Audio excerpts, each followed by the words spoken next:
am Dr. Zakir Naik and I drink camel's urine.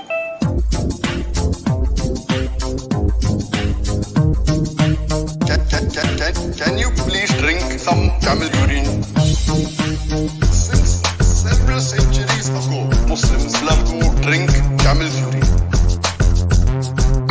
Muslims love to drink camel's urine.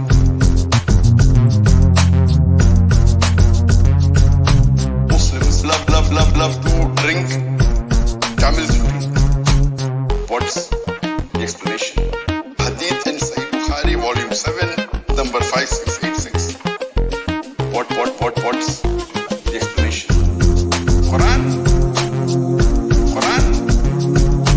Alhamdulillah, highest in the glorious Quran, and I am disappointed that Muslims, they put science and logic higher than the Quran. Muslims, they put science and logic higher than the Quran. I am Dr. Zakir Naik and I drink camel's urine. Please drink some camel urine. One of my fans said, Dr. Zakir, I was a great fan of yours, but now I read that you believe in hadith. Prophet said, Alhamdulillah, how could you believe? Prophet said, Alhamdulillah, such illogical things. Did the Prophet, peace be upon him, order Muslims to drink camel's urine? If yes, I'm no longer a fan.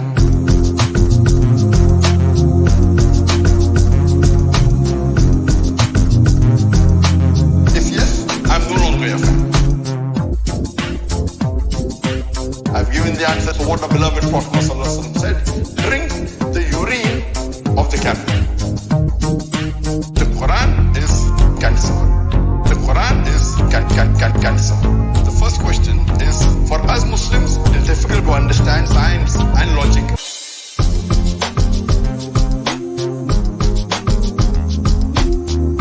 Please drink some camel urine.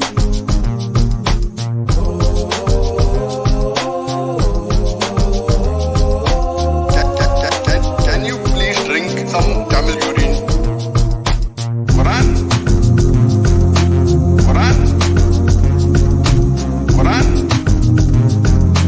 Alhamdulillah, highest in the glorious Quran.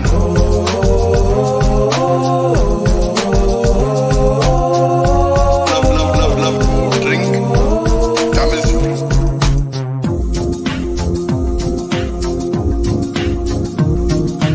Since several centuries ago, Muslims love to drink camel's urine. And if the hadith is authentic and sahih, as a Muslim, we believe in it. آمنا صدقنا.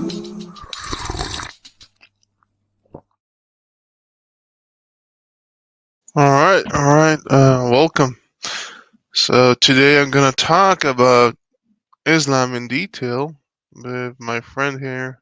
I guess A Fred is the guy. I don't know what his YouTube handle is. I'm waiting on him. I usually don't talk scripture and all of that because I feel like a lot of other people are doing that. So I'm just going with what I know, and I think it's enough. I'm tired of playing the Muslim game of, show me this, show me that. We all know it's shit. But for today, let's deep dive into Islam. See what the scriptures say. All right. So I had a question about Sufism. So it's actually a good question because people say, oh, well, Sufism is heretic. It's not really Islam and it's the peaceful one, which is not true. Sufism is very much a part of Islam. The Sufi order has been very violent in the past. Even today, the Chechens, their leader is a Sufi, and you can see how peaceful he is. Ibn Taymiyyah, the unshedded sword, of course, was a Sufi, and essentially all the like elevated figures of Islam are part of Sufi. But are Sufism heretical? Uh, are Sufis um, part of Islam? Mhm.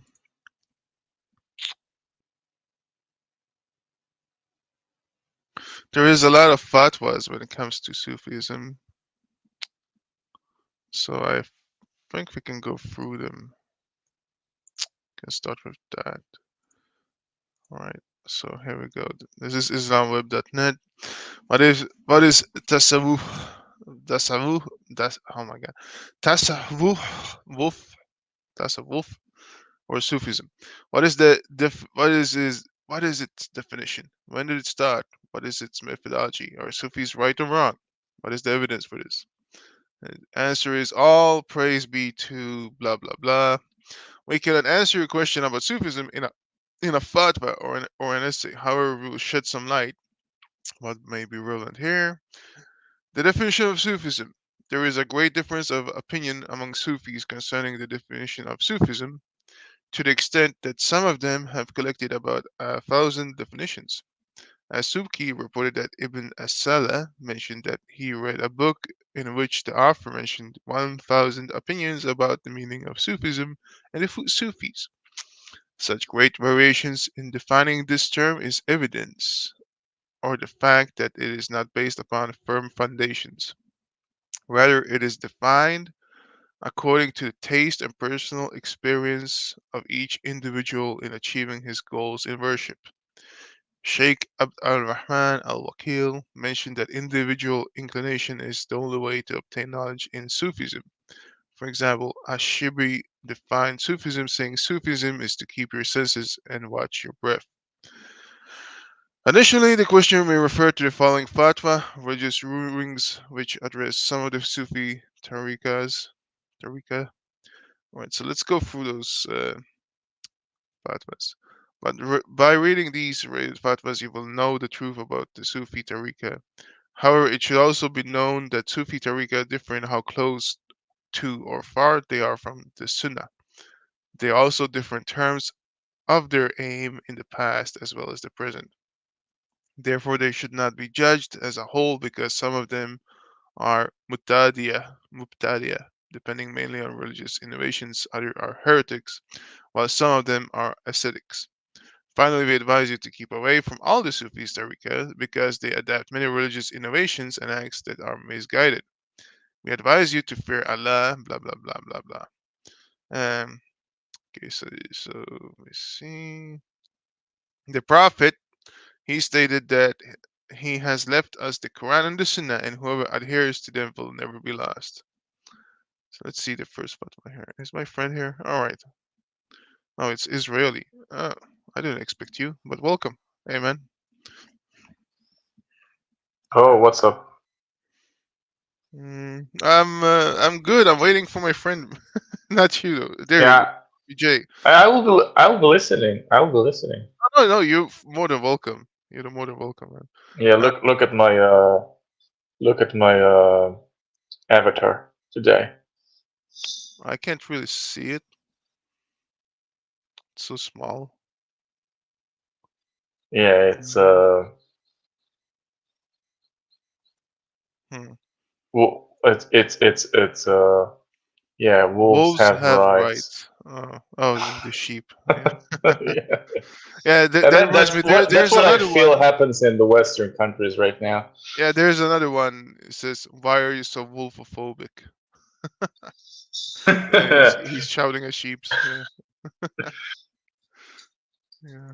Ah, So what's going on with you? How? we're beginning a new week here of insanity, but Mm, that's let's see how this week starts. The week in Israel starts on a Sunday, unlike in the Western world where it starts on Monday. mm. So yeah, um, the I mean, Hezbollah says they will not enter the war, but it seems like they are still. So I don't understand. Like they keep bombing you guys, and they say, "Oh, we're not going into the war." Like, what's going on? Um, have you heard the Nasrallah speech in Friday? Yeah, yeah. So It was was it was a very bad it was a speech. long Yeah, speech. it's a 1 hour of my life I could get back. I mean, it was bullshit. Yeah. So I in mean, the end, even the one who translated was like, "Bro, are you not done?" Did you hear the translator? He was like, "Oh my god, like this guy is like." eh, in the end, he didn't say anything new about his intentions or anything. So Mm, surely it doesn't really change anything. you know.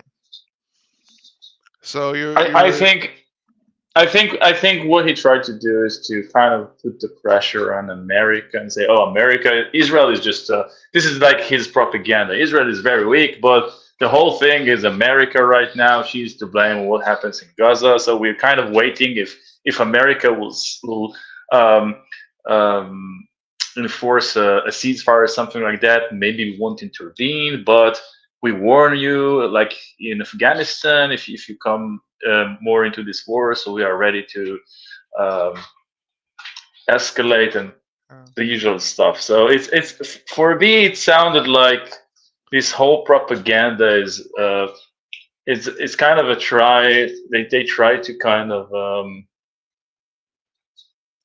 so push a let me message say, let towards me ask: the Are you USA. safe? Are you safe? Yeah, I am right now. Okay, that's good. That's good. All right. So, Vijay, welcome. This is the guy. How are you?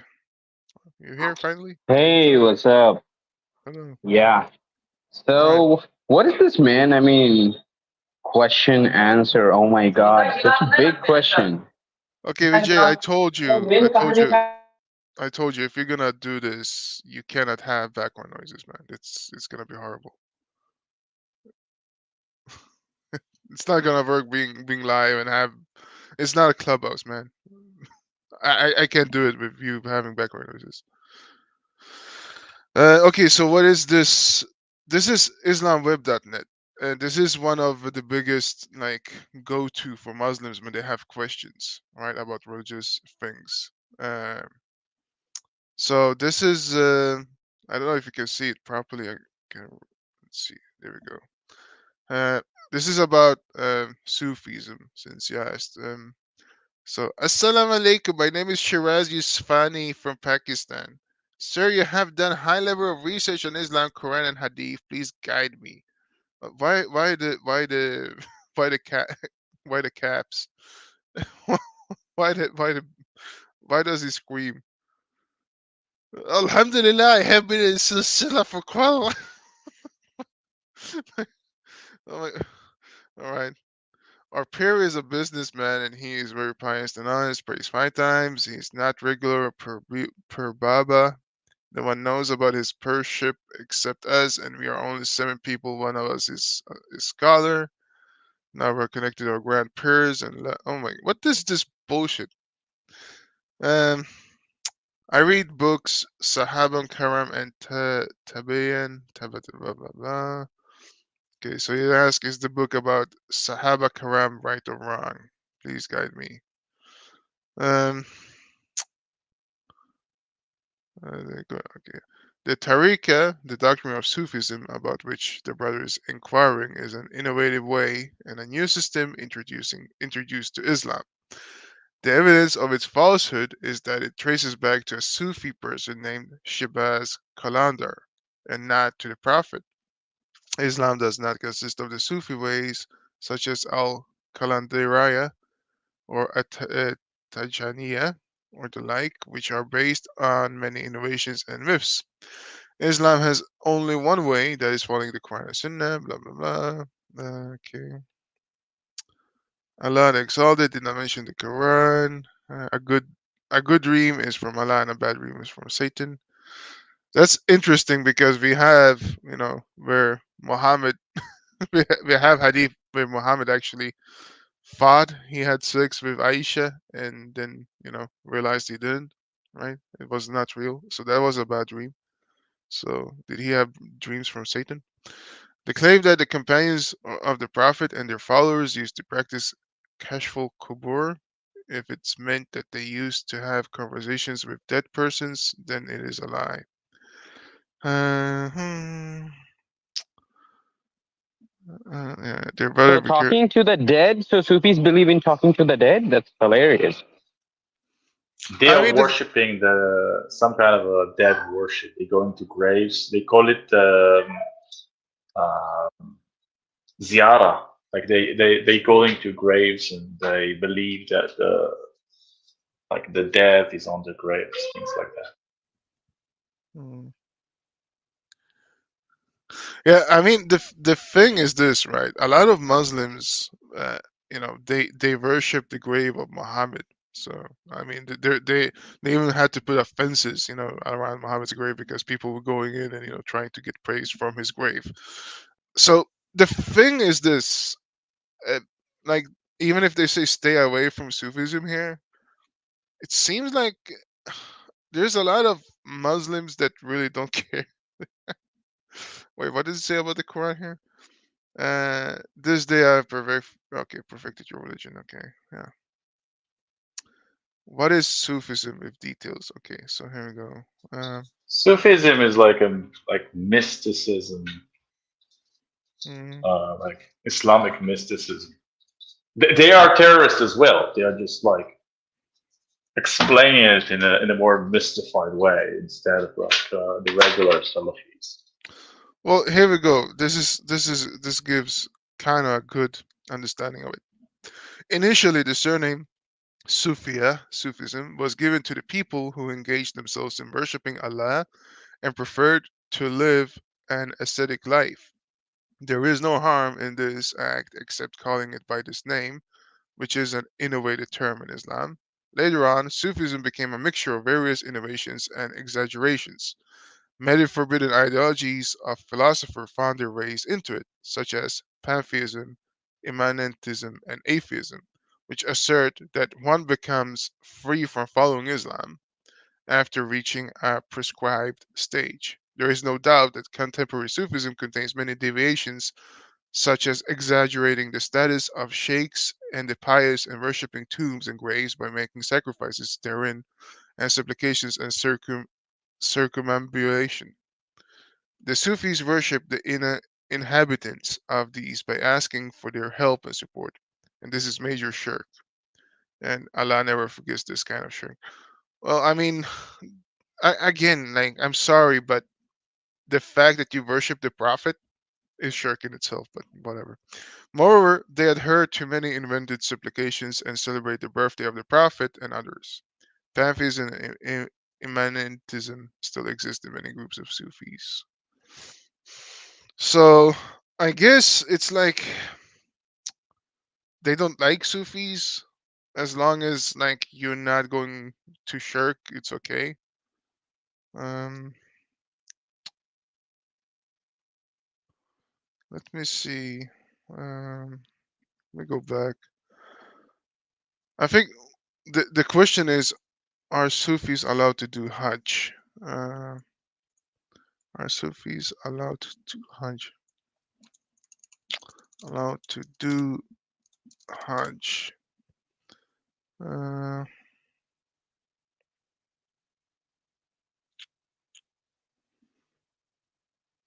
Do you know? Hey Sam, do you know what dargah means?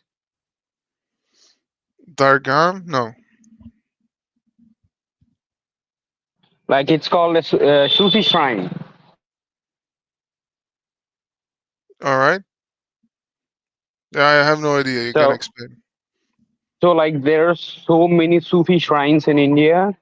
They say that they buried the Sufi saint there, but that's also a lie. Nobody is even buried there. They just have some kind of temple-like place. They go there, and there's the grave, right? And there's no body in the grave, just a fake grave. And you put clothes on it. They donate money there.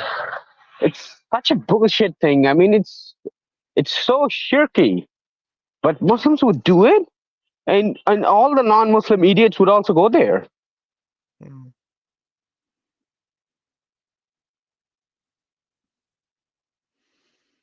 Well, So uh, I mean, so according to ask yourself this though: Did Muhammad like the grave of Muhammad, is it empty, or is Muhammad actually in it? yeah, exactly my point. Who knows? Yeah, Sam, you know that I like my stance is like the most plausible explanation is that Muhammad never ever existed. So Yeah, probably. yeah, so even if he did exist, like the hell, no one would know where he was buried. Yeah. All right, guys. Well, I guess if I think like deep diving into Sufism itself might take a long time, but seems like most people in Sunni Islam thinks that Sufism is a form of heretism. Um, but I'm pretty sure that they are here notable Sufis in early Islamic history. Uh, these are Dawood, these are guys that are very uh, like revered scholars of Islam. Uh, yeah, they were all imams. Uh, I don't know, like as long as you don't go too astray from like Islam, from Sunni Islam, then it's accepted. Yeah, has Sufism been corrupted? That's The Prophet said, "There will continue to be a group of my nation manifest of the truth. Those who betray them will not harm them until the command of Allah comes. They are still thus." Manifestation. The biggest issue with this is that who is a hypocrite in Islam is very much open to interpretation. Like everybody can. Let's say this, right? Let's say we three are Muslims and we all follow different sects of Islam. We can all just point fingers at each other saying, "Oh, you're a hypocrite," right? And like there will be no real like funding for no foundation to actually see who is a true hypocrite or not, because it just says that those who are hypocrites and go astray from Muhammad and Allah's teachings, will be hypocrites.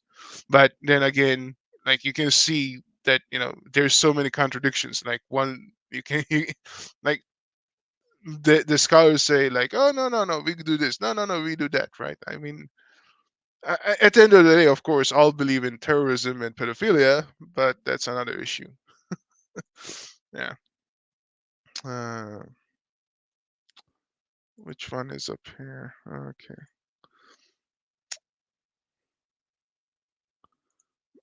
Yeah, guys. Okay, so shall we skip Sufism for now? All right. So I have a question for you. Israeli or Jew, Vijay. Is it okay if I say if I tell you some? How about this? How about you introduce yourself, Vijay? Yeah, just give me a few seconds. I'm climbing the stairs. All right. All right. Well, Israeli, if how about this? I have a question. Can you give me the similarities and the differences between Islam and Judaism? No, it will take time, Yeah, well, we but have we have about 1 hour, so don't take too long time. But you know, go ahead. yeah, I was ready for such a question, to be honest. So Judaism, when what you call Judaism is a specific religion, which is it's not supposed to be universal, and it's kind of a specific nation that has its tradition and its belief system. It was never meant to be enforced on other nations. Was never supposed to be distributed and repackaged as it's like the only way of all human beings. Now, maybe during history, some people were seeing like the Jewish tradition as maybe superior to other traditions, sometimes justfully.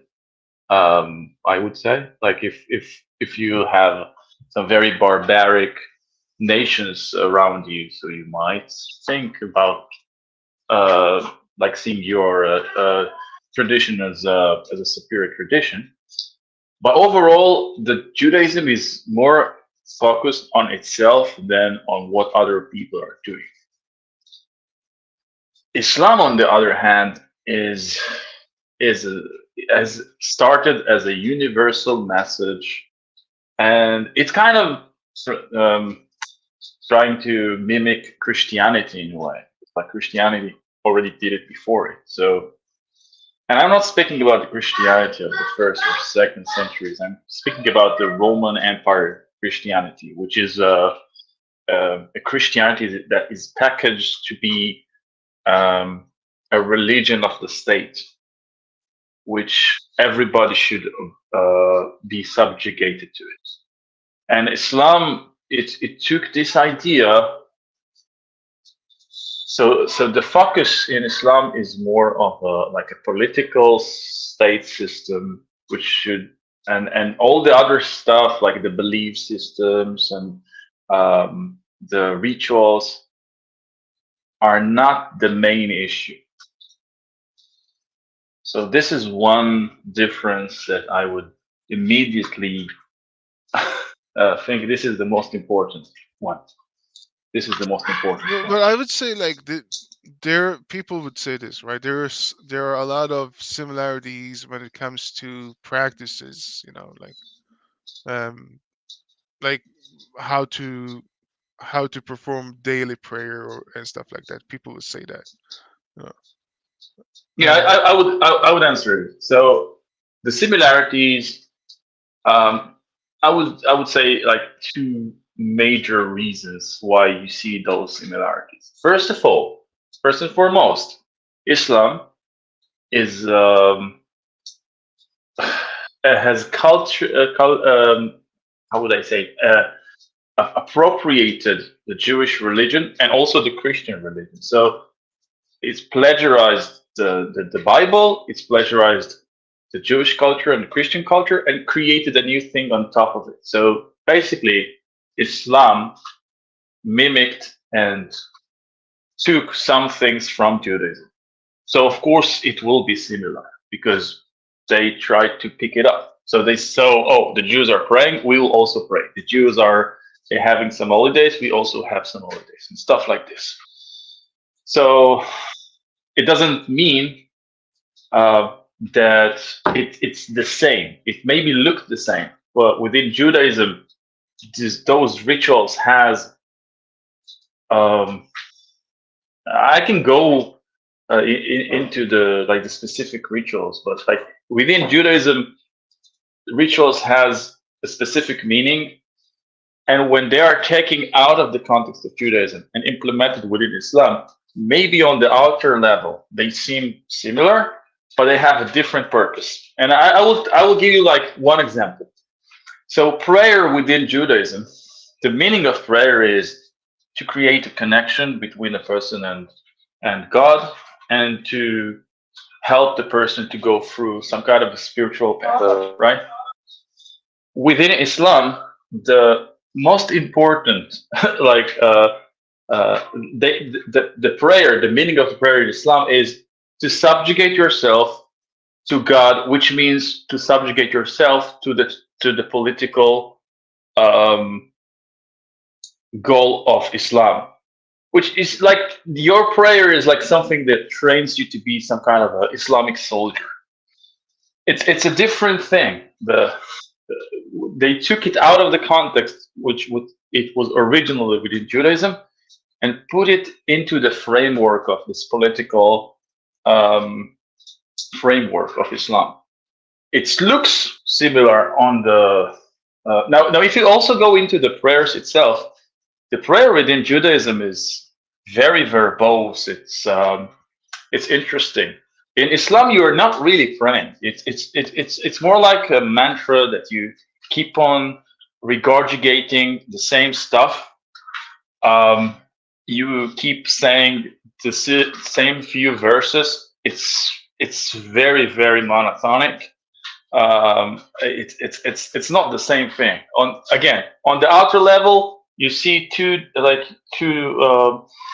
people, both are praying, so you say, oh, both of them are praying. But in reality, in Judaism, it has a different purpose than in Islam, and also the prayers themselves are very different. So yeah, the outer level has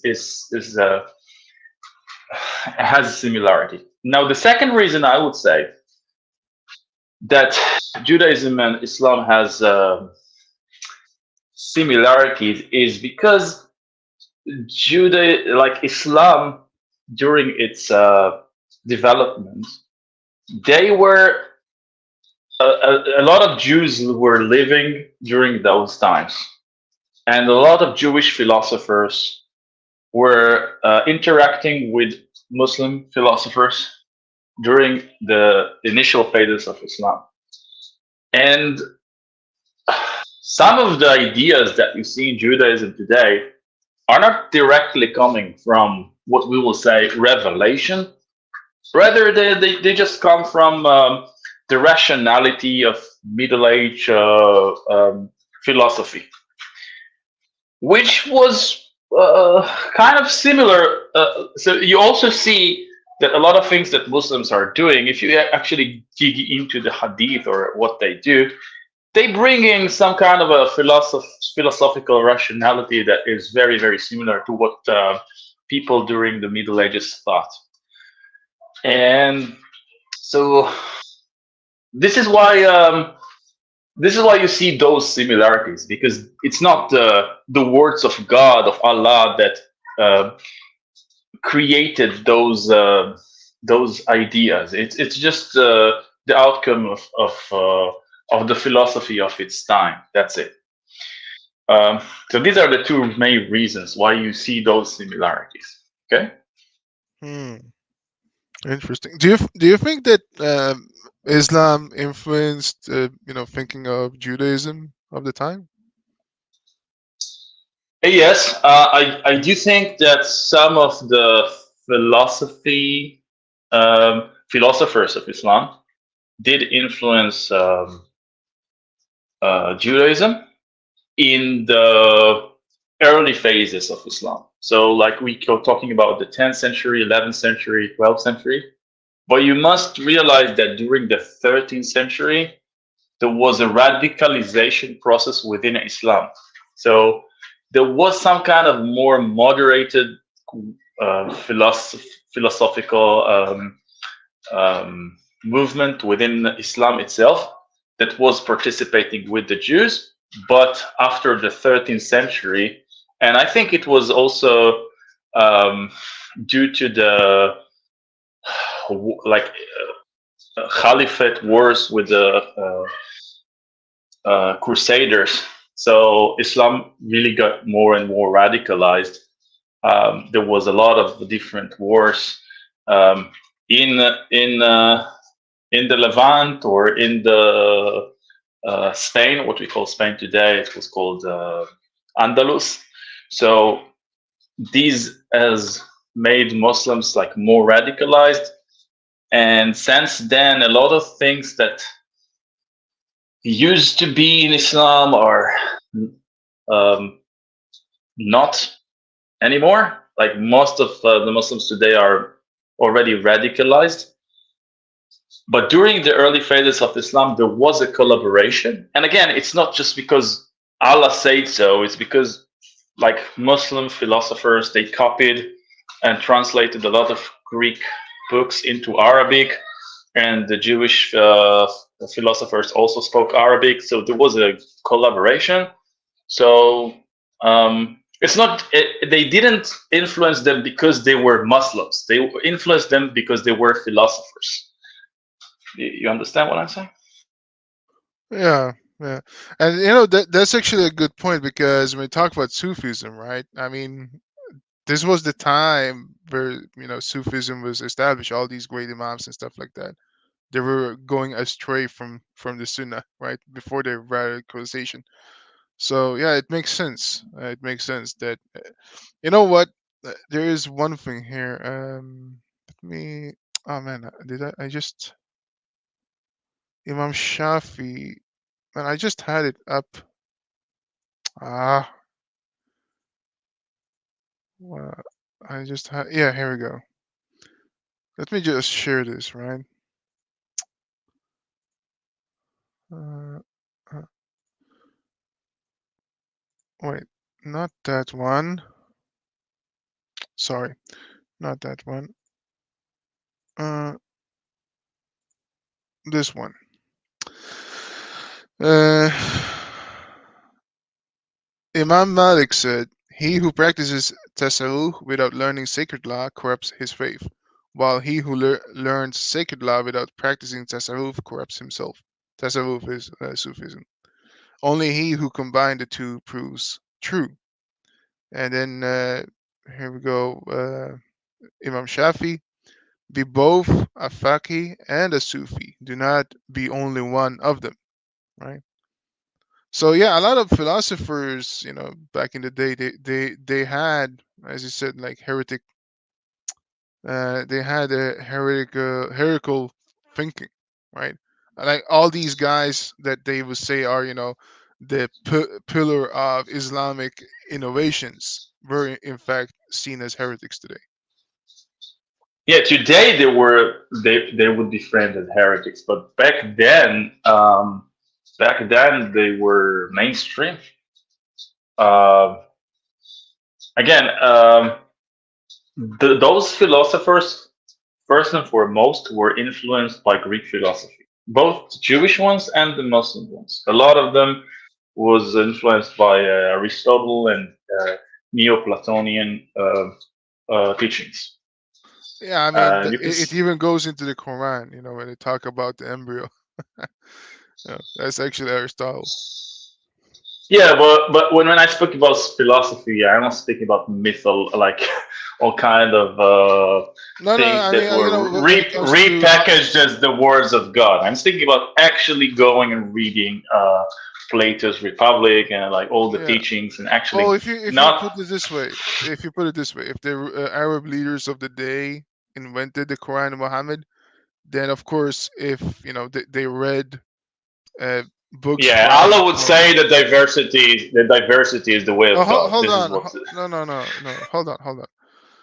What I was trying to say is, if it makes sense that if Islam was invented by the Arab leaders of the day, right, and they read books from Aristotle and other Greek philosophers, that the the story of how an embryo would be formed, right, embryology, and how Allah, tells us how an embryo is formed, would find itself in the Quran, right?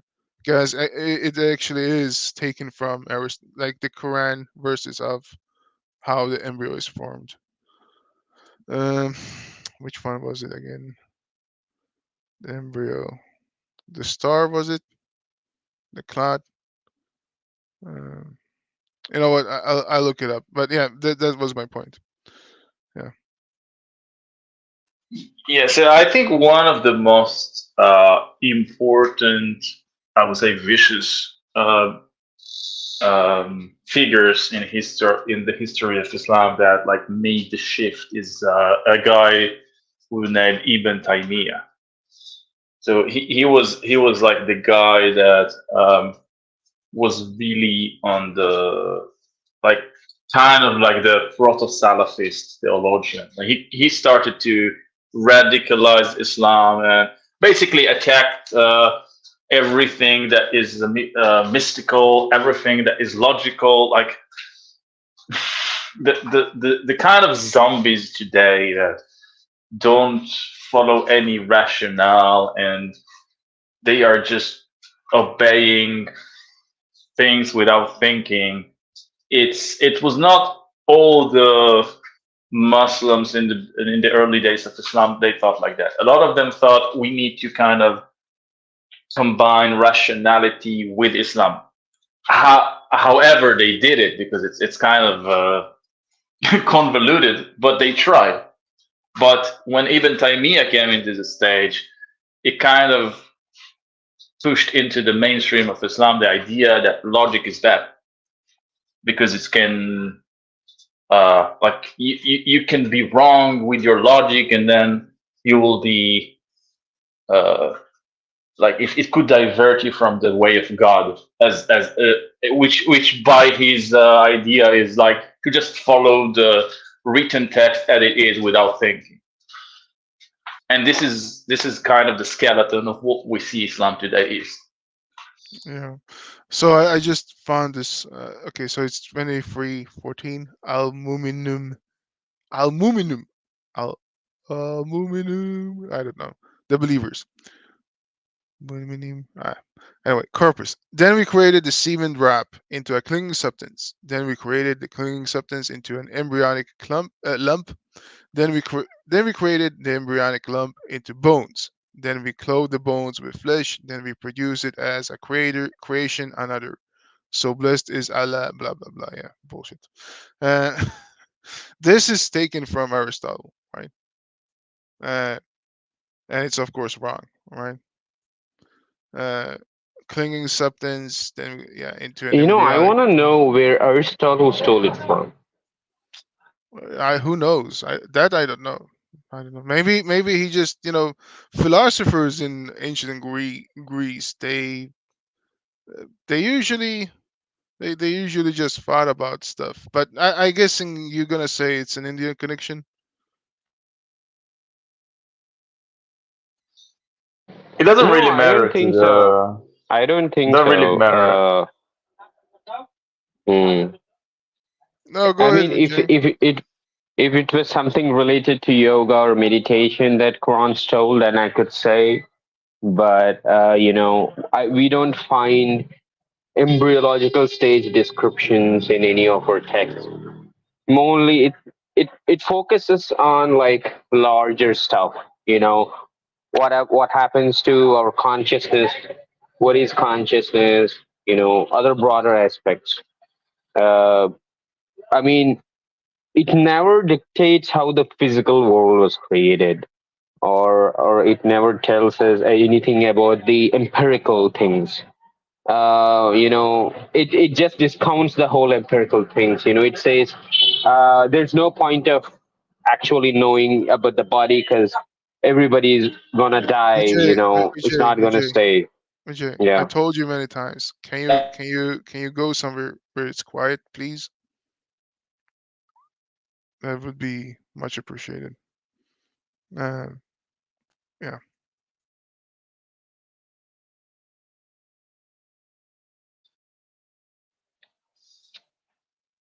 Yeah, so as I said before, it doesn't really matter where they took it from, as long as we know for sure that sometime in the past, that was the contemporary, how would I say it, science of those days view. So we know that Islam didn't take it from any revelation. It was just projecting the science of those days, which is nothing more than just repackaging science as the word of Allah. But when science is developing, and of course the way of science is to um, reject some theses when you have new information and new evidence. Islam never did the the development. So Islam is just It stuck in the went seventh century. backwards, right? It went Yeah, backwards. it's just stuck in the seventh century with this fundamental idea of like whatever was revealed in the seventh century to Muhammad supposedly in the cave is somehow the words of God more Yeah, so. it's a dream of going back to the past where everything was perfect. It's like, yeah. And the funny thing is, it wasn't perfect. Like, if you actually look at Muhammad's life or what's said about it, like, it's not perfect. Sometimes I wonder, right? If let's say that it's true that Islam is dictated by the men from the 11th century or 10th century or 9th century, right? Just imagine how unimaginary they were when creating the story of Muhammad, right? It's like like when we look at Muhammad's life, right? For example, he listens to something, right? He listens to the Jews. They say something, and then he gets a revelation, supposedly from Allah, and he says, "Hey guys, I got this revelation." And everybody around him mocks him and say, "You idiot! We just told you that, right?" And he's like, "No, no, it's from Allah." So the the the Arabs of the past actually thought that this was, if you go with, this is a dictated story, thought this was good story writing, meaning that, hey, we're gonna show everybody that Muhammad was a true prophet. How are we gonna show that? Oh, we're gonna show that by look at how many people mock him, and then Allah is gonna come to him and reveal exactly what he heard, and then he's gonna repeat it. And those who do not believe him are wrong, and those who believe him are right, because of course he's gonna have the right interpretation, even though he just heard it. Allah just affirmed that this was actually true. That's the whole point of the story. It's like, if you this was written today, right? How stupid would Allah be? How unimaginable would Allah be? Okay, so you're telling me that Muhammad is the true prophet because he got a relation that affirms what he heard from the Jews or Christians were true, but then Allah did not actually expand on his visions, right? Let's say this, right? Let's say I have doubts. Let's say you guys come and tell me, you know what? There is a universe out there, and God has it all. So I go and dream, and I think about this, and then God comes to me and he says, "What they said was true." I say, "Hey guys, you know what? It's true. I'm the prophet now." You're like, we just told you that. How the hell are you the prophet, right? Instead of, like, actually expanding on the vision. Like, if somebody want to show me it's true, that just telling me, hey, what they said was true, is meaningless. So, how do I know that I was just not crazy and imagining thing for myself? Like, yeah, how about like expanding on the vision, expanding on the mythos? Islam does not expand on the mythos whatsoever. It just plagiarize everything. Like, this is how unimaginary the writers were back in the day. If we're gonna go that route, like, it's just so stupid. And yes, Afraid, it's true. Anybody that holds Muhammad as an example is potentially dangerous. Yes, very true. Yeah, I would expand on that. I would say every Muslim supposedly holds Muhammad as an example. Therefore, every Muslim is potentially dangerous. Like, it's kind of a basic syllogism. What do you think? Yeah, yeah, that's the sad truth, isn't it? Yeah.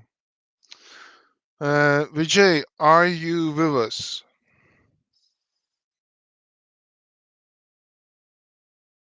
I think he's Yes, kind yes. of on. Hey, yeah, we were Okay. talking about that verse, right? Kalimatullah and Ruhullah. Have you found the Oh yeah, verse? the rule. We talked about the rule Allah, the spirit of Yeah, Allah. yeah. I mean, So so yeah, I was 17 when I first discovered this religion. And in the beginning, it looked like it was giving answers for the Trinity confusion I was going through at the time. Right, Father, Son, Holy Spirit wasn't fitting to my brain. Right, I wasn't able to like grasp it. So I was online trying to find answers to it. Then I jump into this. There were these websites that don't show up on search engines now. answeringislam.com and answerinchristianity.com. So one of those websites, so I used to read those websites a lot. And then, for a couple of days, looked like, Islam is the true religion to me. I mean, coming from a Christian perspective. But the third day, I discovered the verses about, slavery, about, violence, and unscientific stuff, and I'm like, oh my God, this is very terrible. This can't be true, right? But yeah, but even today, like even the Christian apologetics use this verse and say, so your own holy book is calling Jesus son of, Jesus word of God and spirit of God. So if the two attributes of God are with him, so he becomes God, right? Or if he doesn't become God, even then that whole Tawhid concept is gone here because of that. So I mean, how do they defend this?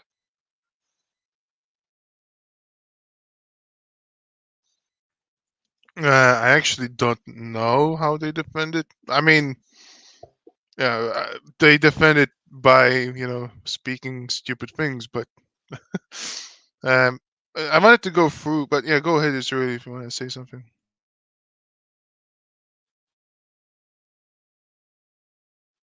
No, I thought Yeah, somebody. and you know, you were talking about the whole embryology, Greek philosophy things, right? I think this whole religion at that time was an Arab cultural movement to copy paste different things from different philosophies and cultures and create their own. And in that process, I mean, they couldn't understand what the real meanings and the real culture of those people. Without that, they just copied a bunch of shit, and that's why it's full of contradictions. What do you think? Um, yeah. Uh, Yeah, I would Because agree with that. I would say that yeah, they kind of were exposed to the Jewish slash Christian influence, but in the way of adopting themselves to these religions, their culture played a big role in creating some kind of a syncretized, bastardized religion, which kind of mixed their barbaric barbaric nature with with God. So it's kind of some kind of a mixture. so if you're gonna go through the scripture of Ruhala, there's actually a lot of passages in the Quran. So the first one, when I go to the Wikipedia page, actually, let me share the Wikipedia page if you want to look at it. Um, it's really much. It's not like it's a very neutral Wikipedia page on this. Doesn't really tell you much, but just references. So first one, 1529. That's Al Hijr. So when I have fashioned him and I breathed into him of my spirit, then fell down to him prostrating. I think this is a reference to Adam. The next one is 32:9. Hmm, as and Sajjah. also why is Allah telling the shaitan to prostrate in front of Adam? So shaitan is a true Muslim because he did not commit shirk even when Allah told him to commit shirk. He was like, "No, I won't Wait, commit wait, shirk." wait, what story is that? That one I don't know. So Shaitan doesn't bow down to Adam, right? That's why he was kicked off of heaven, right? Yeah, Or I didn't know that story. left. Yeah, I didn't know that story. Yeah, I mean, so Allah Do you creates have a Adam in reference for that. that though? Do you have a reference for that? I would love to see that. I mean, it's pretty common, right? The origin story of Shaitan in Islam. Yeah, I actually didn't know that. Uh,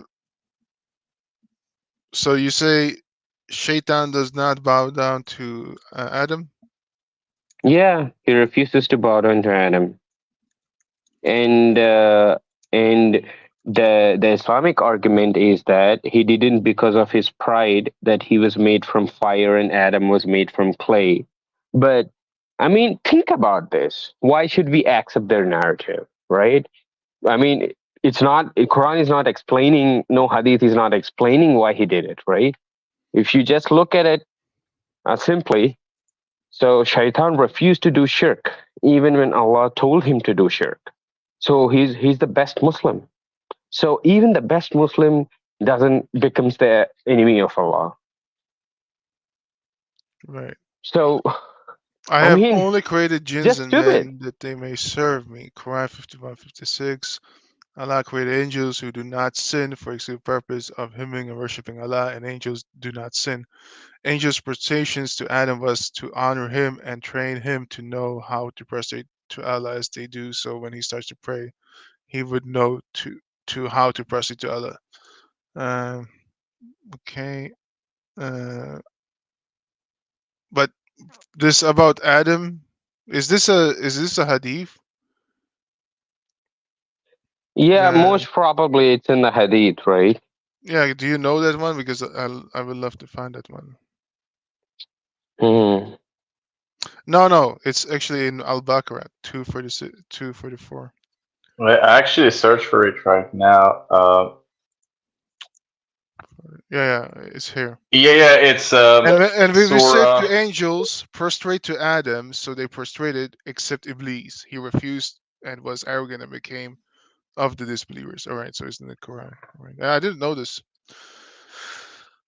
But What I what see is it the in tafsir say? 711. Surah 711. 711. I got 244. Okay, see 711. 711.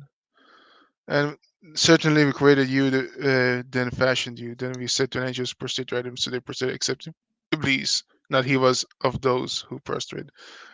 It's funny because this is actually, these are two verses that just repeats itself.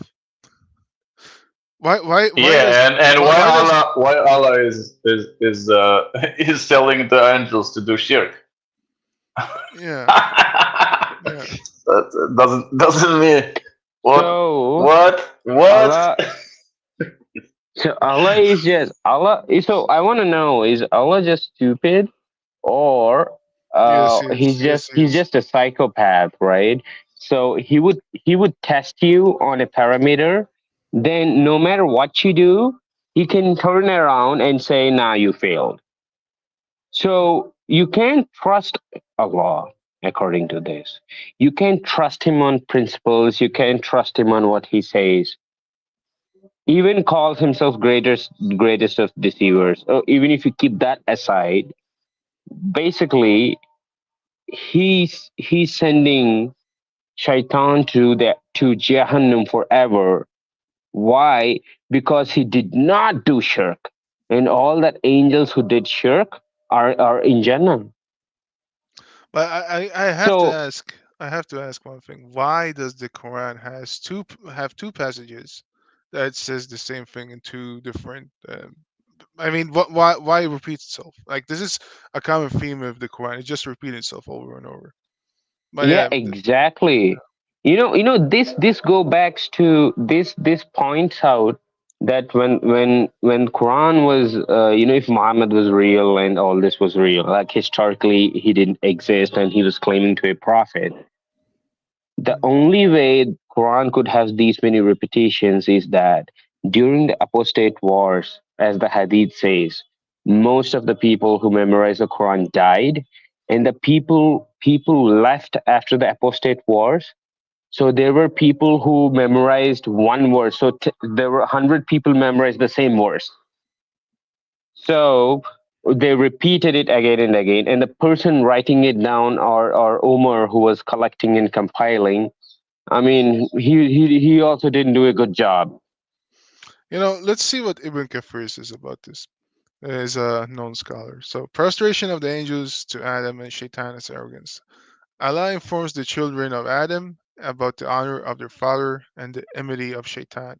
who still has envy for them and for their father Adam. So they should beware of him and not follow in his footsteps.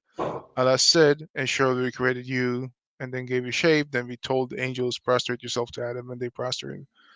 This is like his saying, and remember when your Lord said to the angels, I am going to create a man from dried sand and clay of altered mud. So when I blah blah blah blah blah blah. Okay. Then fall you down, prostrating yourself unto him. 15, 28, 29. After Allah created Adam with his hands from dry clay or altered mud and made him in the shape of a human being, he blew life into, yeah, this is the Ruh Allah, right? He blew his spirit into Adam and ordered the angels to prostrate before him, honoring Allah's glory and magnificence.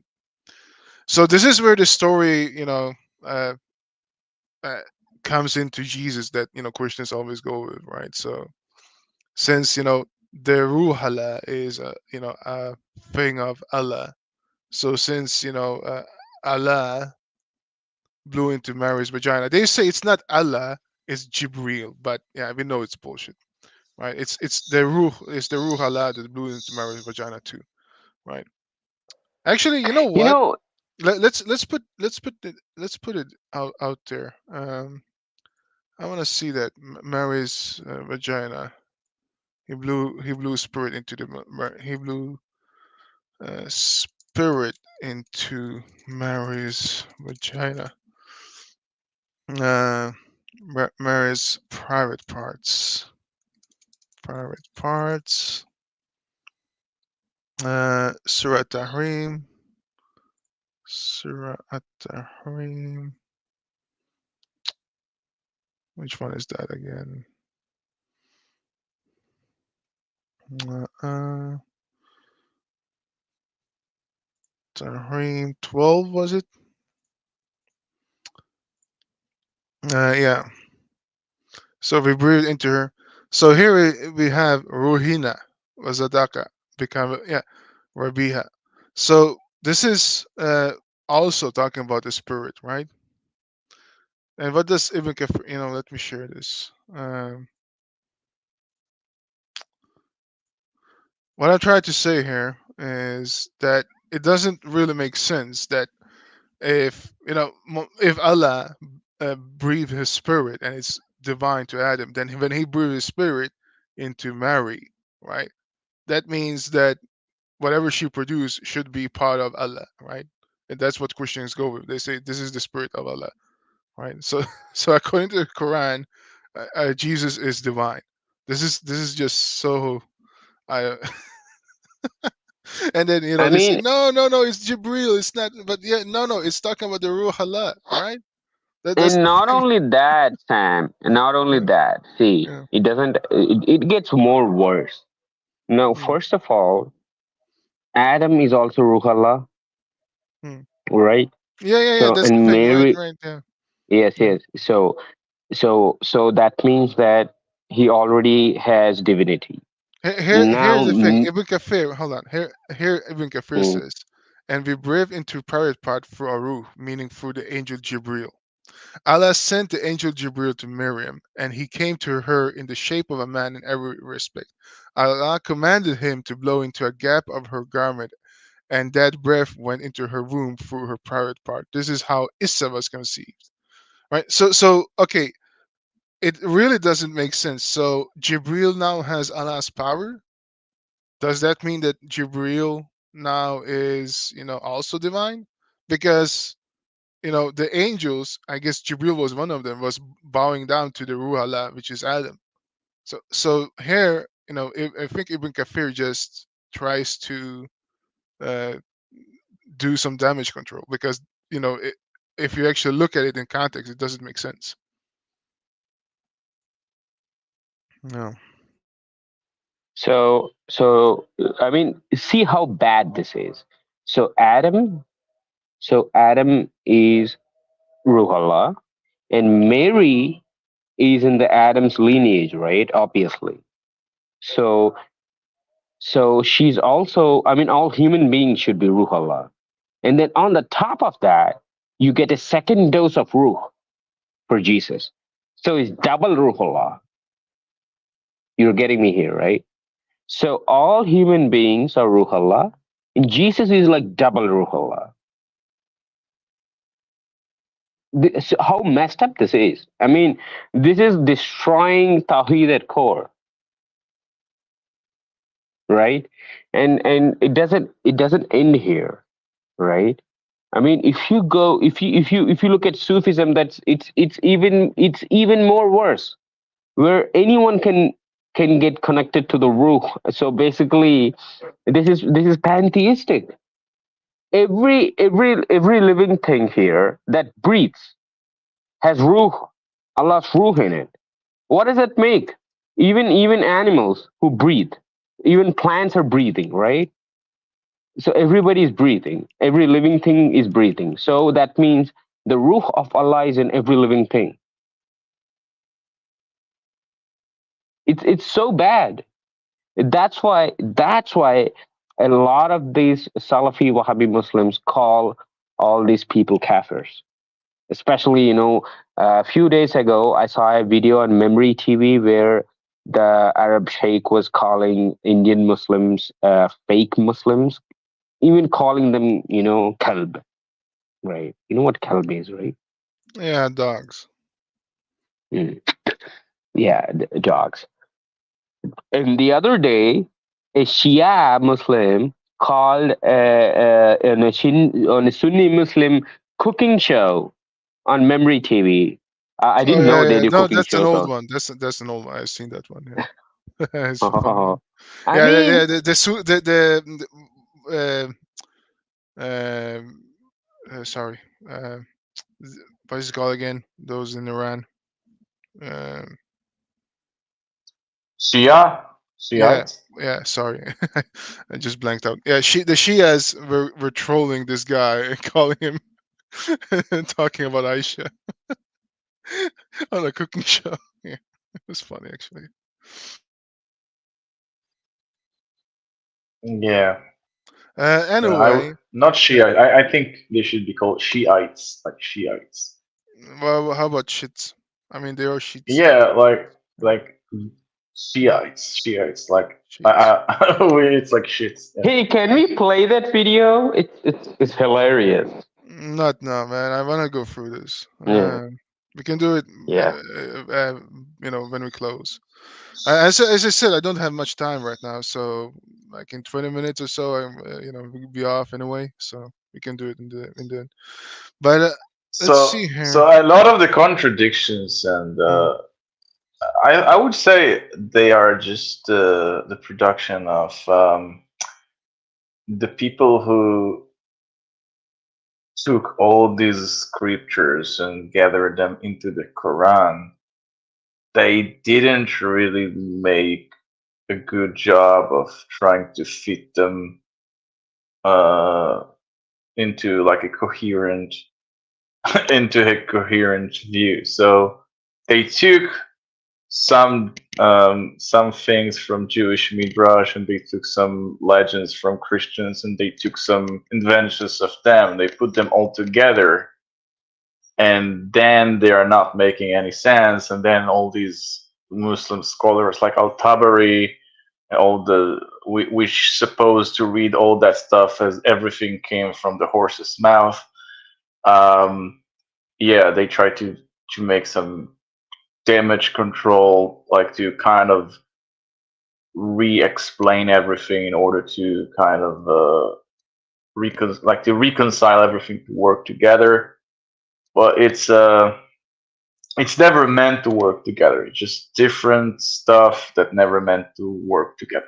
Just gather into Mm, one mm. place. Hey, look, guys. Here's the thing, right? Ibn Kafir says this, and indeed we created man out of an extract of clay, water, and earth. 23:12. For this merely means that Adam was created from clay. His children were created from nutfah, right? So I guess like we're not really we're not really the ru'ala anymore.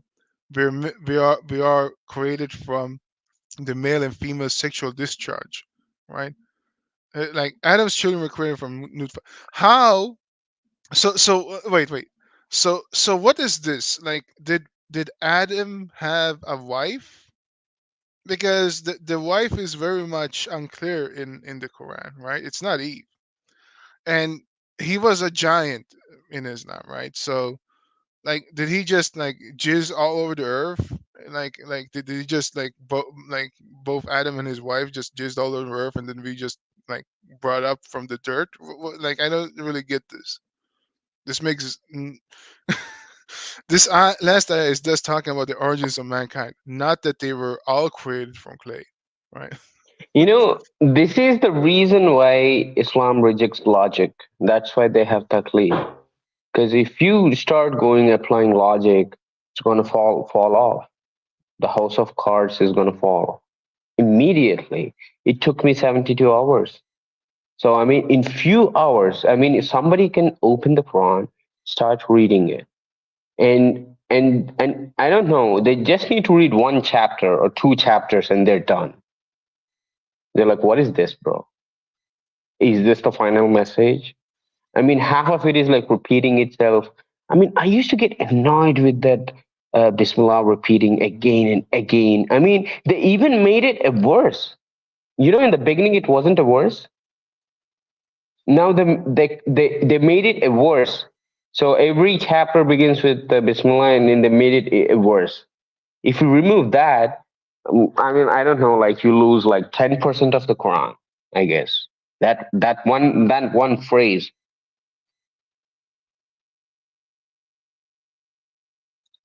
Yeah, so I look it up like on Google, like I search for Eve in Islam.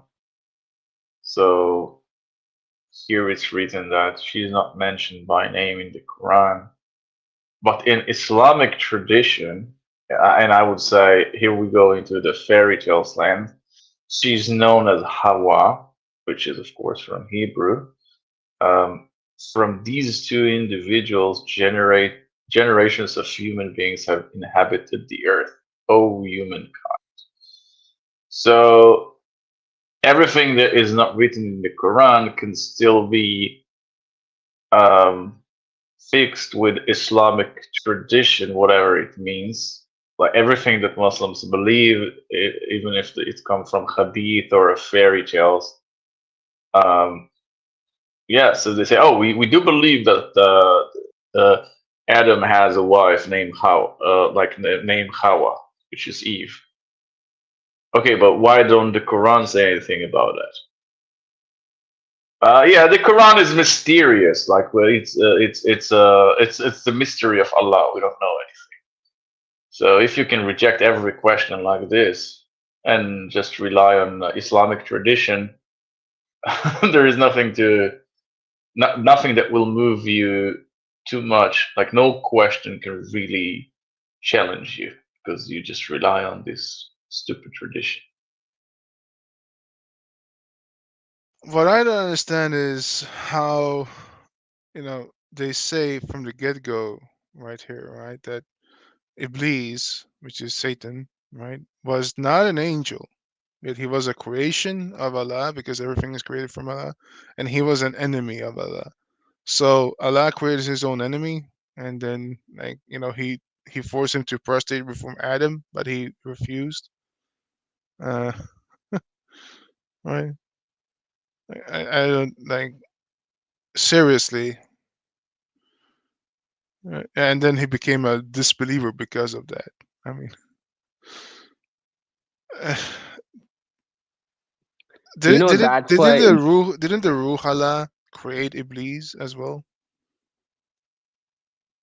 Yeah, You know, I'm that's confused. why. Yeah. That's why. That's why in any theology where you say God created everything, right? And then so that means God created Iblis also, right? So it gets bad. That itself is terrible. But here they go on telling a detailed story, and it's even worse, right? That you can't even explain it back. You can't logically make it sound right.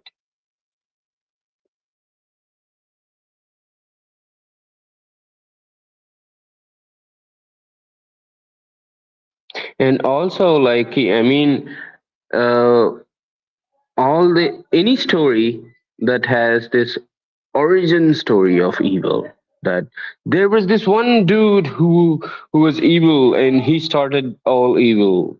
So that's also a very problematic thing. You can't logically prove those things. Even philosophically, you can't argue those things. It's very hard. Yeah, I want to show you an I mean, example of a clear contradiction in Quran. Yeah, just go ahead.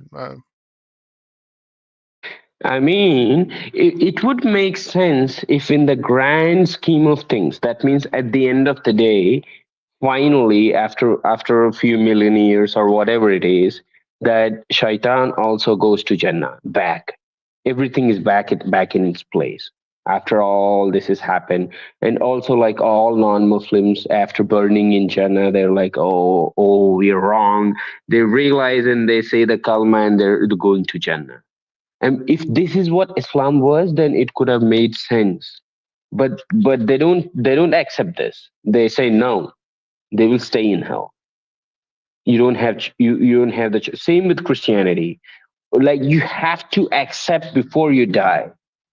You don't have another chance. And also, Satan's role in all this, right? I mean, because of Satan, you have Jesus. Because of Satan, you have this religion, Islam. It's Satan centric. It's not even God centric. God is the second fiddle here. If Satan wouldn't have fucked it up to begin with, we wouldn't have any problem. I mean, looks like he's the main character here.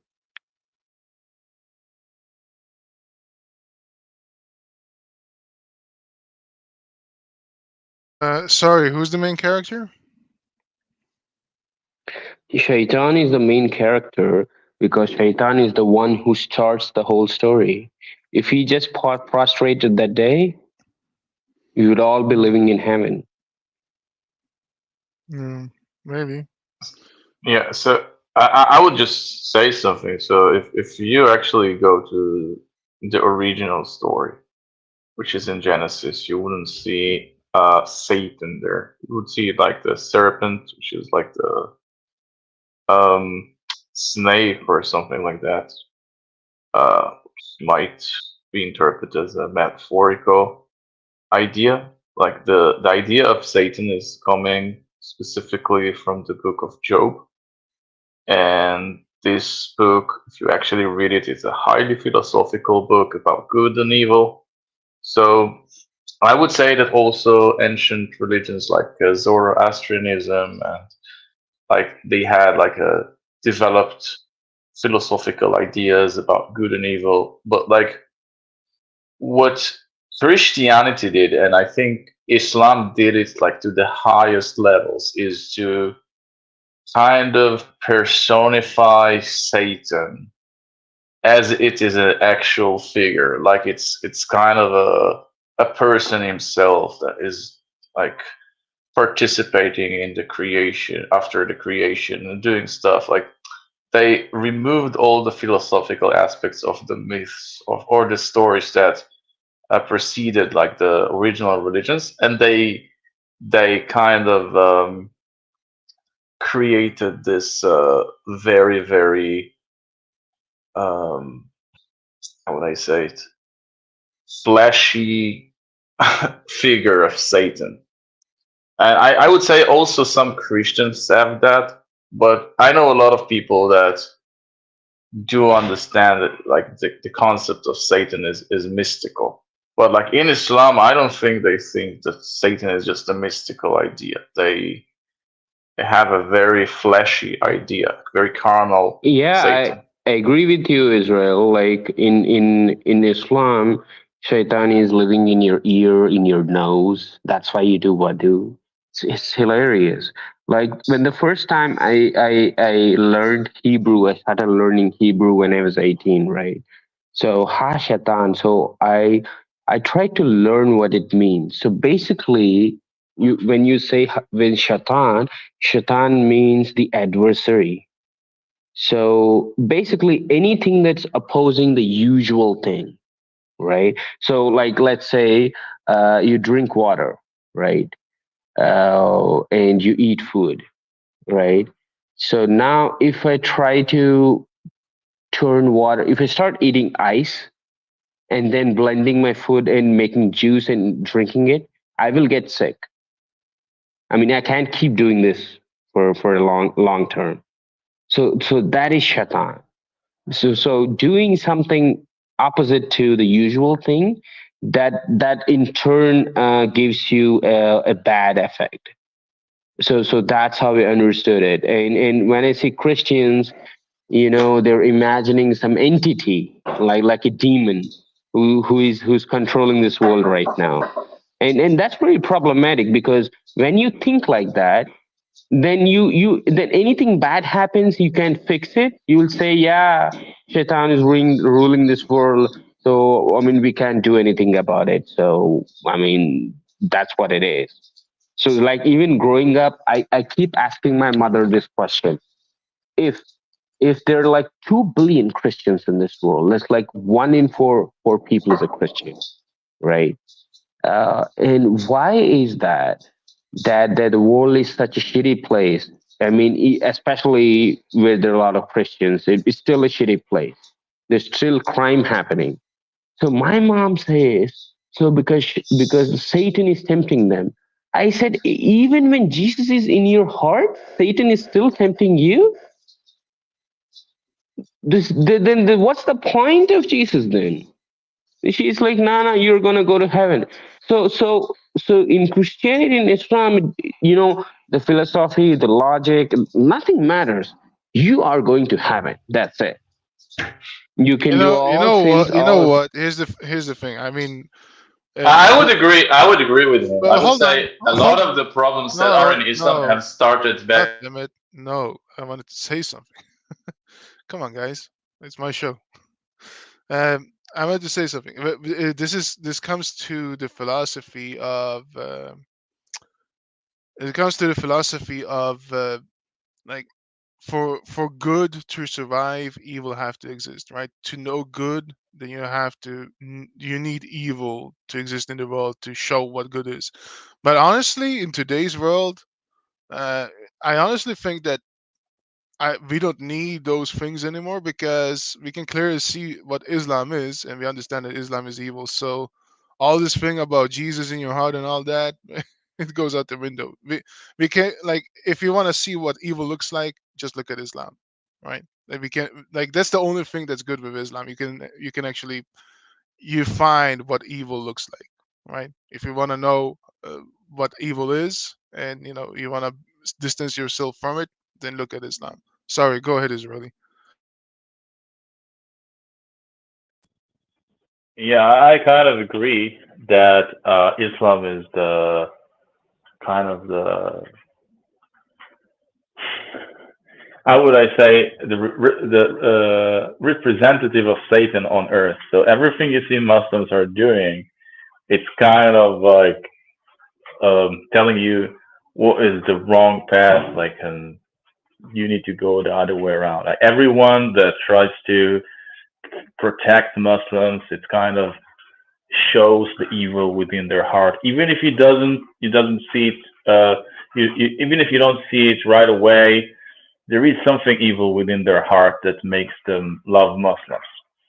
So, yeah, I would agree. So, what I want to say to Vijay is like a lot of the ideas that find themselves their way into Islam, um, they started within Christianity, and it's kind of what I said before that Islam is not a standalone religion. Islam is based on um, earlier traditions like Jewish traditions and Christian traditions, and also some kind of Arabic barbaric culture. And they kind of mixed all of this together and created their own thing. So they based a lot of their paradigm, like I would say metaphysical paradigm, on top of things that came from Christianity, which demons and Satan, all this stuff is part of it. Like the exaggeration of the idea of heaven and hell. It's coming straight from Christianity. Like in Judaism, you don't have this kind of exaggeration. Yeah, I want to expand on that. Not only is it those religions you talked about, but Zoroastrianism finds itself many times. If you actually look at the Rig Veda, no, not the Rig Veda, what's it called? Avesta, I guess. Yeah, like they always speak in freeze and ask questions, oh makers of the makers, and stuff like that. And when you look at the hadith, and when they ask Muhammad questions, it's always in freeze, and they go and ask Muhammad, oh prophet, blah blah blah. So that is a reminiscence of it. Then you have, I would say, Sufism is very much taken from Buddhism, right? I think that like Sufism is a later term, and a lot of the practices comes from, it has similarities to Buddhism, and of course Zakir Naik as well has a book called Similarities Between Islam and Hinduism. In fact, like there's this talk about how the old pagan statues in Arabia was a resemblance of a shivling and stuff like that, and how practices go way back to ancient India. So yeah, absolutely, it's a hodgepodge, and just making it like you take everything that's bad from those religions and make it good in your own, and saying and just make it even worse 10 times over and say this is the code of conduct. Yeah, and just to be clear, Zakir Naik did not make this book in order to create a dual like a Yeah, respect towards, but like he did it in order to say to like Hindus, you see, you can just convert to Islam. yeah, That's yeah, it. yeah, This is the only reason why he did this book. yeah. Good point. Yeah, yeah, No, no, because some people will say, "Oh, you see, he's creating a peace bridge between those religions. He shows how these religions have similarities and connections. They will have like share values and idea." No, no, it's not like that. It's the complete opposite. It just shows them that you see, Islam.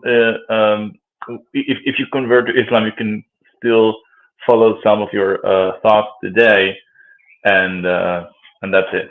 It doesn't have any yeah. intention of peace. All right, Vijay, you want to say something?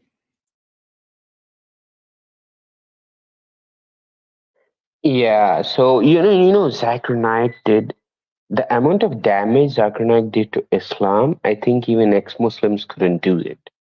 So Zakir Naik uses scriptures from all other religions to find Muhammad, right? So apparently he found it in a text called Bhavishya Purana. So this is the book of prophecies for Hindus. So in the book of prophecies, there is a saying, it's talking about a guy, a warlord coming from the west, right? So for India, West, Arabia is west, right? And that this warlord would preach an immoral religion, and his name would be Muhammad, right? If you translate the word Muhammad in Sanskrit, the word Muhammad means someone who has extreme ego, like a narcissist. So, so he thought Hindus wouldn't go back and read their own fucking books, but they did. And Zakir Naik, I mean, officially has destroyed Islam by saying that. So Zakir Naik indirectly called Muhammad a narcissist and an immoral person by quoting the Bhavishya Purana. And today, ex-Muslims are all over Zakir Naik with this. They make fun of him. And all his followers, when I said this to a Muslim, he's like, I'm going to kill Zakir Naik for this. He insulted our prophet. I was like, yeah, you guys were supporting him. Now look what he did. Yeah, you should have told Zakir Naik, like, "Oh God, what is your hikmah? Where is your hikmah?" How can you say something like that that can make such a damage to Islam? What is your So, hikmah? so I wanna show this. This is 478, right? Al Nisan. This is the chapter where you beat your wife to death. 478. Corpus. Wherever you will Wherever you be will overtake you, the deaf, even if you are in towers lofty. And if befalls them any good, they say, this is from Allah. And if befalls them any evil, they say, this is from you. Say, all is from Allah. So what is wrong with these people? Not do they seem to understand any statement. Okay, hold this in mind, right? The very next verse. Whatever befalls you of the good is from Allah, and whatever befalls you of the evil is from yourself. And we have sent for you the people as a messenger, and is sufficient Allah as a witness. Okay? Yeah, it looks like someone who tried to create this kind of philosophy, but is a very very poor, No, no, no, no, no, incoherent no, no, no, philosophy. no, no, no. This is a contradiction. Back to back, verse to verse. Look at it again. Whatever Yeah, befalls I, you I of the looked at good it. I looked at is it. from Allah, and whatever befalls you is of evil is from yourself. All right. The verse before says, right? If it befalls any good, they will say this is from Allah. If it befalls any evil, they say this is from you. Say all is from Allah. I mean, who compiled this nonsense? This is like if anybody tell you, show me a contradiction in the Quran, 478, 479, right? I mean, it couldn't be any clearer, all right? Like back to back. They're not even trying to hide it here, right? Like, what is I want what I is want to see what I wonder what what they is will say. Ibn Kafir's stance on this. Yeah, I would also go to even Kathir. 72, you say? Yeah, I 70, have it on the page. Yeah. 72. Let's see what even Kathir say. Even Kathir is a magician. Like I he's have it here, trying to do man. I have it. magic. I have it in front of me. Trying to do magic in order to save the Quran.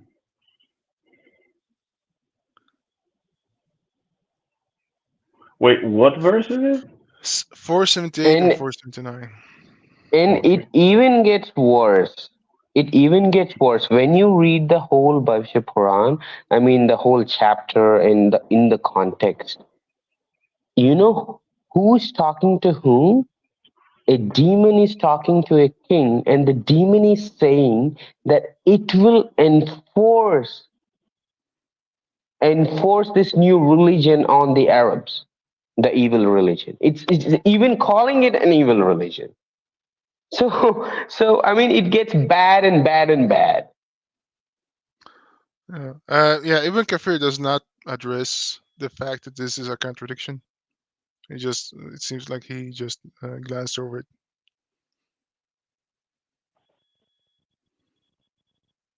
Or he just like talks about something completely different, just like a Muslim, right? Just talk about something completely out of context, something completely different. All things are from Allah. Allah's statement that all things are from Him means everything occurs by the decision and decree of Allah, and His decision shall come to pass for both the righteous and the wicked. Blah blah blah. Then let's see. Yeah, he just glanced over it. Well, I'm trying to find. I'm trying to find Ibn Kathir. When the Quranic instruction portraying to sacrifice, blah blah blah. I How mean, much bullshit! yeah, I had it in front of me, but sure. Wait, wait, the battle of food. He's just creating a whole fable in order to Yeah, that's what explain Muslims do today, what right? was.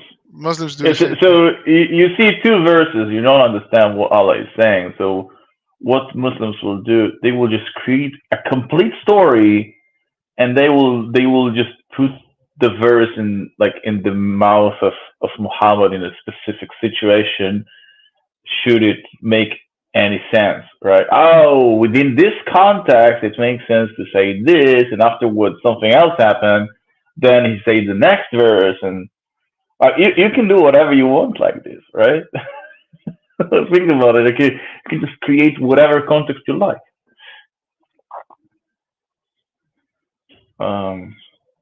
The verses themselves do not have any meaning in that way.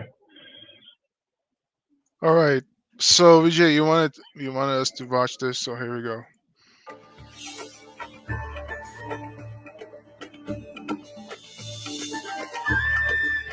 So they can't target me. عجنتي بالشكل ده كده، واحاول افردها في حدود من سنتي لثلاث ارباع سنتي. يوسف السلام عليكم. يوسف. عليكم السلام ورحمة يا الله. اهلا بيك يا اهلا بيك، اتفضل. اهلا بيك اهلا بيك. العجينة دي من حليب طبيعي من حليب الوهابيات ولا حليب ام المؤمنين عائشة؟ تصدق ان انت راجل نادل قوي، عشان انت كل مره تخش باسم تاني، تخش باسم سني وتخش باسم راجل محترم، وبنستقبلك على التليفون انك انت انسان محترم وبتحترم، حتى لو كنت انت راجل شيعي، وحتى لو كنت انت بتعتقد اعتقاد غير اعتقاد المسلمين، فيجب احترام المسلمين يا ندل. مش هقول اكتر من كده. حسبي الله ونعم الوكيل فيك. بقول له حتى لو هو على خطا وعلاقات صح، يعني ما هو يعني هو لازم يعني، ما هم كفايه ان هم على خطا، يعني احنا مش عايزين نتكلم يعني بيخش باسم مصطفى، باسم محمد، باسم احمد. انت لو راجل صح يعني، خش باسم كاظم، خش بالاسماء بتاعتكم احنا نفهم ان انت مين بالظبط يعني. That makes me wonder, is Kafim, Kufim, this is Muhammad's original name. Was that not a Sunni name? It sounds like a Shia name. I don't. Wait. So Qasim was his original name? Wait. Yeah, Kafim. So is there a spectrum of names which only Shiites have? I honestly think it's just an exaggeration. Because like Shia Muslims do call themselves, Suleiman, Muhammad, stuff like that. Hassan, yeah, all these names, which are also Sunni. Yeah, this is how we identify their terrorists. عليكم السلام. استاذ امين السلام عليكم. امين. عليكم السلام ورحمة الله. امين. اتفضل يا اخي. يا اخي شنو فضل الفريد على بقية الطعام؟ شنو فضل عائشة على بقية؟ Wait, what? ورحمة الله. اتفضل يا اخي. يا اخي شنو فضل الفريد على بقية؟ Why do you say that the Tawhid dish is superior to other dishes? الطعام شنو فضل It's like عائشة Aisha is superior to... والله انتوا كلاب بصراحه يعني. ماشي نشتغل عادي.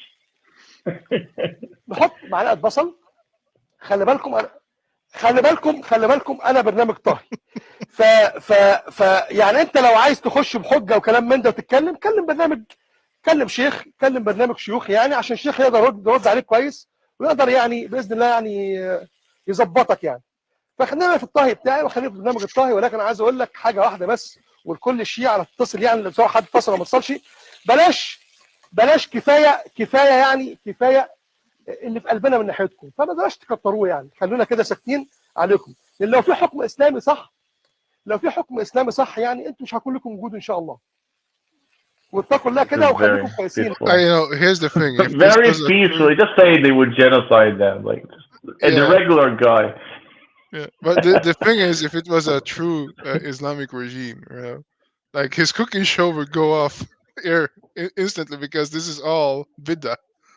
look at like everything he uses is bid'ah, right? Like you should not cook. Yeah. You should not cook in a modern kitchen. It's bid'ah. Yeah, like you think you had cameras. What's bid'ah? It's something between new. Bid'ah and haram. No, bid'ah is haram. Like bid'ah is something new, like something that was not like a technology that was not back in the days of Muhammad. So Muslims they live in a fantasy that like Muhammad's time was like the perfect time. Everything that was invented later is not needed, and it's basically they think Satan created all these new inventions in order to distract Muslims from their real beliefs. So haram is just saying something is forbidden. Bid'ah is saying something is like new invention. كويسين يعني. انا عشت في العراق 4 سنين ونص، كان اجمل ايام حياتي، والله يرحمه صدام حسين، الله يرحمه، ما كانش مطلع عليكم صوت، Is that bacon? Not if it was bacon. Bacon. No, it was not bacon, but Yeah. All right, guys. I said, I wouldn't have much time. So, before we go, you guys want to have any closing words? We can yeah, we I can have. schedule another time. Sorry, it was abrupt today, but yeah, go ahead, guys. Yeah, so for all what's going on around the world, um, our fight is to show that there is no such thing as moderate Islam. Islam is Islam, and that's it. I think when everyone will understand this and will understand the true intentions of Islam, we will be in a different place. Agreed, agreed. Vijay, Vijay,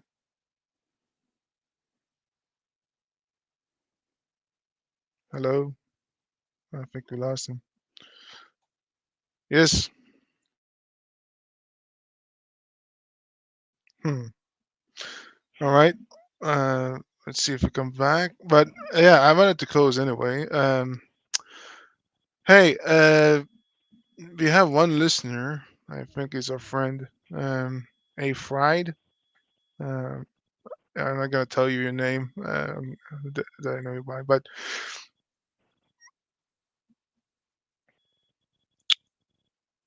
so I have quite a few songs now. Uh, oh, Vijay's back. Hey, Vijay. Hey, yeah, I got a call, so my microphone got bugged. All right. You can I- Yeah, you wanna say any closing words?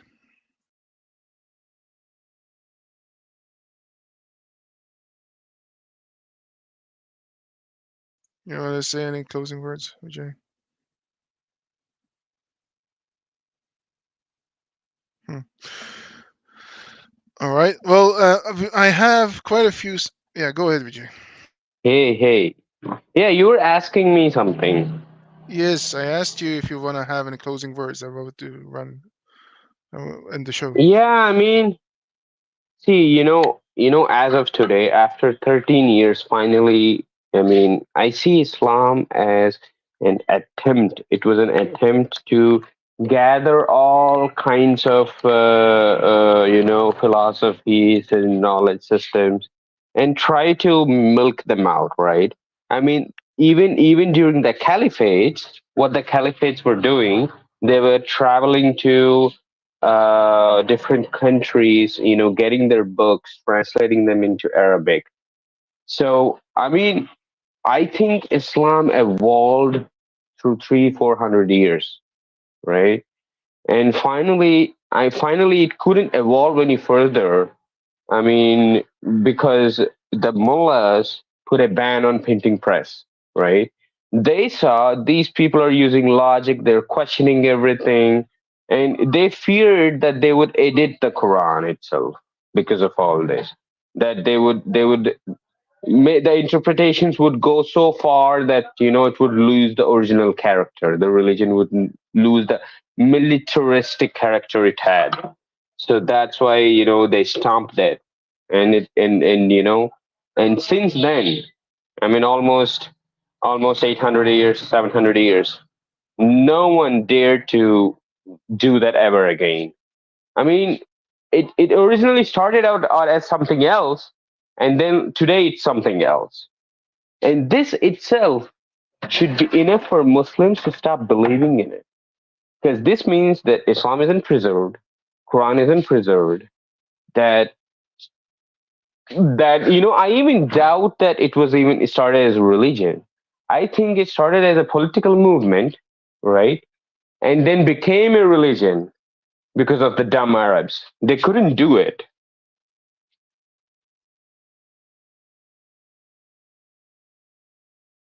So yeah, this is how Islam is gonna end. All right, right. Islam began as something strange and will go back to being strange. So glad tidings to strangers. Right. This is how Yeah. Islam gonna end. Yeah. Man, I think most of the imams are ex-Muslims. Because if you are a human being with a brain, after reading the Quran and all these hadiths, you would realize this is bullshit. Because you have a Well, hadith, right? that reminds me, Israeli. We need to do a part 2 of rating the hadith from bullshit to extreme bullshit. Yeah, Yeah, bullshit, dog Mm. shit, bullshit. that was but we did it back in Clubhouse, but right now we have it recorded. Yeah, it was funny actually. We went through like 100 hadith, like at the beginning, like of a collection of hadith, and like we rated from like dog shit to extreme dog shit. Yeah, I was the one who proposed that most of it is dog shit, and Kafir Naik has a more moderated way Yeah. how to try to. Yeah. All But right, guys. Yeah, go ahead. Final word. Then I want to go. So, and Samuel, this hadith is not even like Hassan. It's like Sahih. Yep. Yep. So Yep. imagine. So this means that Islam will one day lose. It will end. It will go back to where it came from.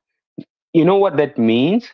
That means only some people in the Ijaz area, the Mecca Medina area, only those people will be left believing in it. Or any of the Muslims that are left in the whole world that wants to believe it would go there and settle. Maybe in the future, like in coming 50, 60 years, when the ex-Muslim movement is gonna kick off so badly that like the But whole you know chunk what of that means, Muslims. right? If Hmm, this hadith became true, that means that Muhammad hmm. was a true prophet. no, no, no. So I will tell you why it's not. I will tell you why it's not. Because basically the hadith is shooting to all to to everywhere. So they say one day Islam will rule the world. Another hadith say one day only few Muslims will believe. Other hadith say one day the Jews Muslims will kill all the Jews. Then other hadith say oh one day the Jews will unite with the Christians and they will do a lot of damage to Islam. So whatever happens, there is one hadith that quote unquote told us, right? Because they can just say everything. So I hope this hadith will fulfill itself, and it's kind of paving the way into making Islam this kind of gnostic cult of people which living in caves and thinking the end of the world is like very very near and Allah would reveal himself very soon. And like you see the pattern, right? Yep. Hey guys, I really need to go. So give me a song that you like to hear, and let's play that and end up with the song. Standard narrative. I don't have that. No, I'm talking one of my songs.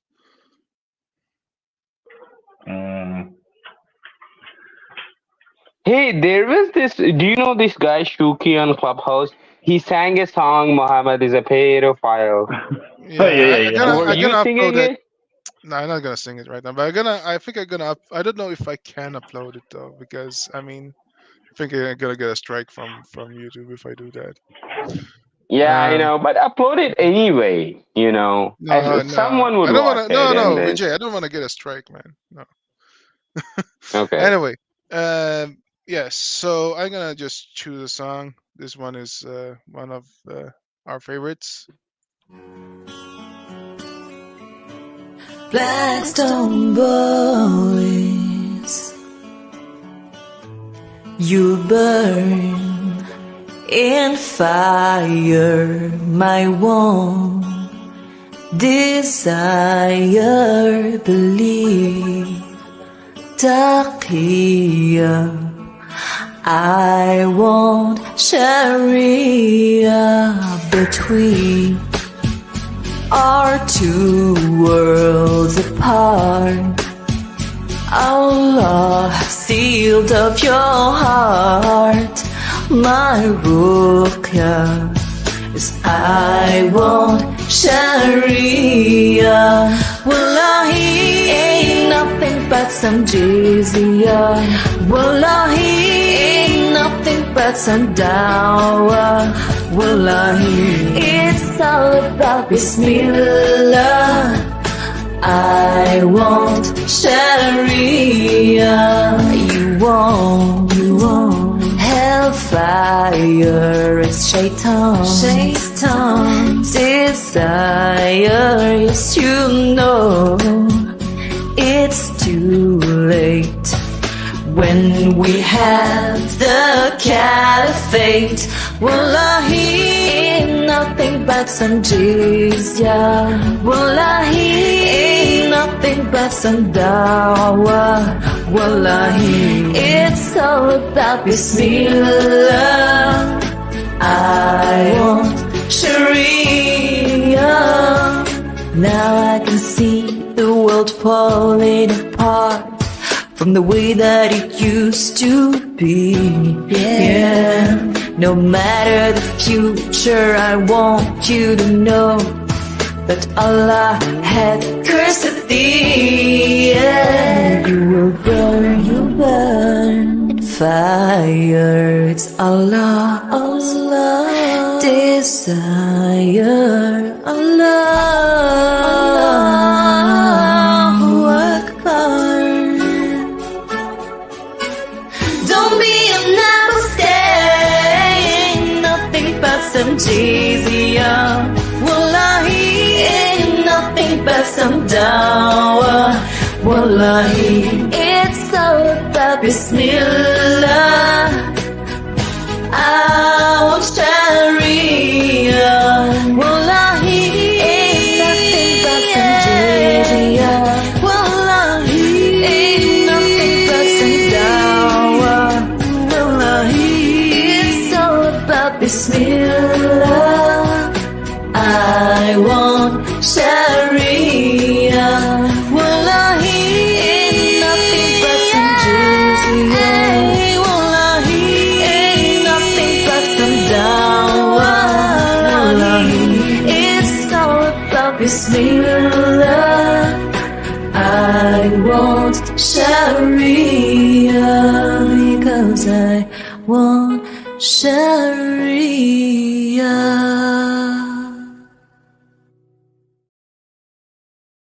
Yeah. I need to do a Nice, video man. with those guys in the background. Fit Yeah. perfectly.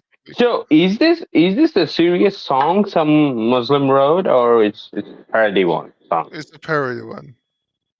Who wrote this? I did. You did it? Yeah.